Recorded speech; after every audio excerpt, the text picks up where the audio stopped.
Can we talk about what Jax's journey is going to be kind of over the first part of the season after Tara's death and with the club?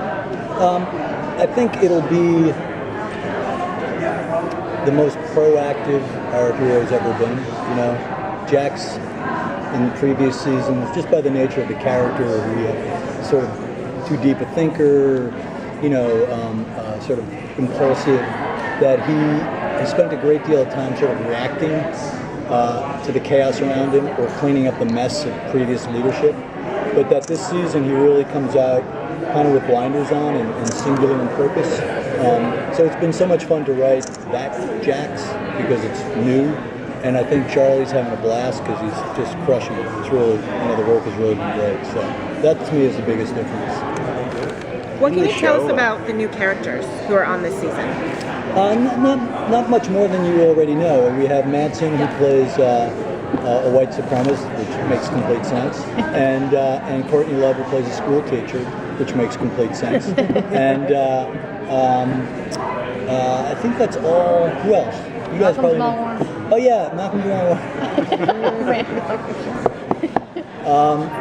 who plays he plays one of the Grim Bastards. He's like sort of Michael Beach's character's secondhand guy. So yeah, we get to thug up Theo. I'm curious about like Did you just check your notes? Yes, that's fantastic. I'm a nerd.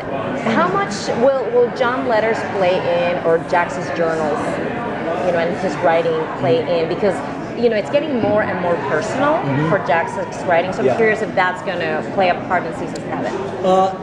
I don't, you know, at least at this stage of the game, it may come back around at the end, but Jax is not in a journaling mood, right?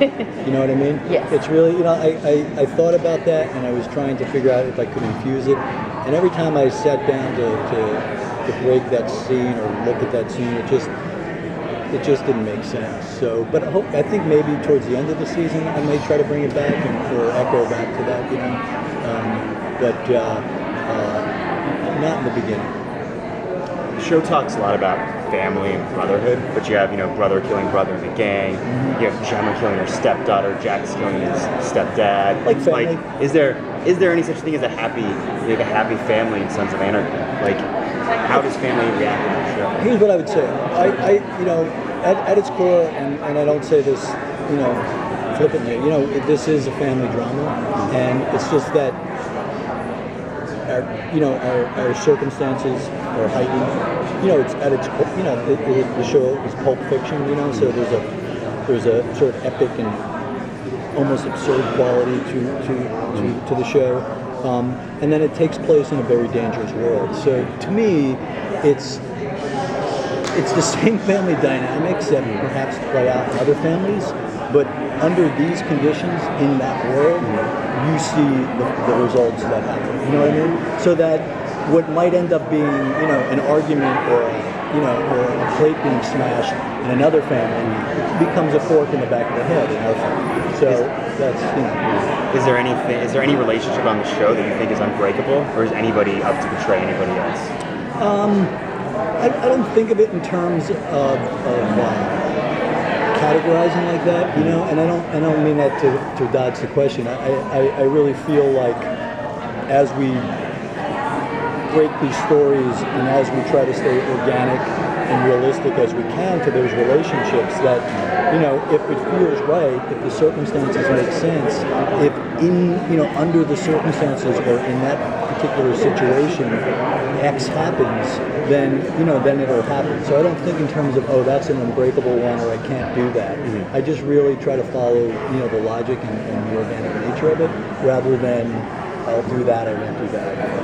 Is it less distracting this season without all the hoopla around Charlie? I mean, did that play?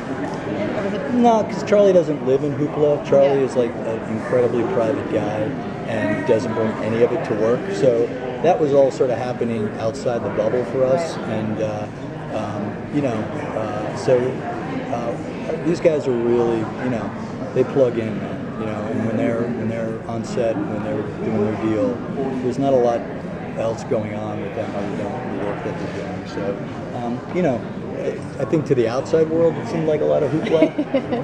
Inside, there really was. Same. It was business as usual. You know, so. Is there one word or one theme that is kind of the overarching theme for this? If you could sum it up in one word for this final season? I would say vanilla ice cream.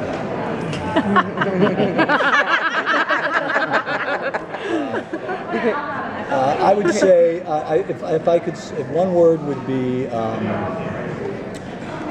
here's what I would say. At the end of the day, it's a love story. That's what I would say. Thank you.